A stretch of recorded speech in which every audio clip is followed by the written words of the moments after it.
ወራዊ ደሞዛቸው 513,000 ብር መሆኑ ተሰምቷል። የዋሊያዎቹ አዲሱ መሪ እና የ513,000 ብር ደሞዝ ዝርዝርን እንመለከታለን። የኢትዮጵያ እግር ኳስ ፌዴሬሽን ለብሔራዊ ቡድኑ አሰልጣኝ መሾሙን ተከትሎ ዛሬ በሰጠው ጋዜጣዊ መግለጫ አወዛጋቢውን የደሞዝና የውል ጉዳይ ይፋ አድርጓል። የፌዴሬሽኑ ዋና ስራ አስፈጻሚ አቶ ባህሩ ጥላሁን እንደገለጹት አሰልጣኙ የተመረጡት በዋነኛነት ብሔራዊ ቡድኑ ለቀጣይ የአፍሪካ ዋንጫ ለማብቃት ነው። አሰልጣኝ ዮሐንስ ከዚህ ቀደም ብሔራዊ ቡድኑን የመሩ ከመሆናቸውም በላይ በቴክኒክ ዳይሬክተርነት የነበራቸው ልምድ ለምርጫ ትልቅ ሚና ተጫውቷል። አሰልጣኙ በወር 513,000 ብር ያልተጣራ ደሞዝና ተጨማሪ ጥቅማ ጥቅሞች ተመድቦላቸዋል። የውል ጊዜያቸውን ስንመለከት 2 ዓመት የሚቆይ ነው።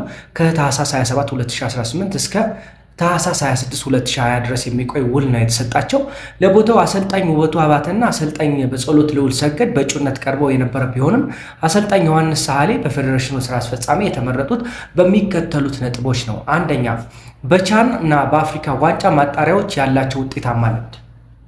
ሁለተኛ፣ ከፌዴሬሽኑ የታዳጊዎች ልማት ፕሮግራም ጋር ተቀናጅቶ የመስራት ብቃታቸው። ሶስተኛ፣ የቅርብ ጊዜያት የታክቲክ ጥልቀትና የስልጠና ዘዴዎቻቸውን በሚመለከትና ሌሎችም የአሰልጣኝ መሳይ ተፈሪን ቦታ የተረከቡት አሰልጣኝ ዮሐንስ የኢትዮጵያን እግር ኳስ አድናቂዎች ለረዥም ጊዜ የናፈቁትን የአፍሪካ ዋንጫ ተሳትፎ እውን ያደርጉ ይሆን የሚል ጥያቄ በብዙዎች ዘንድ መነሳቱ አይቀርም። መረጃው ይሄን ይመስል ነበር። ክቡራን ቤተሰቦቻችን አዳዲሶቹ ፎሎ በማድረግ ቤተሰብ የሆኑ ላይክ እና ኮሜንት ሼርም እንዳይረሳ። መልካም ጊዜ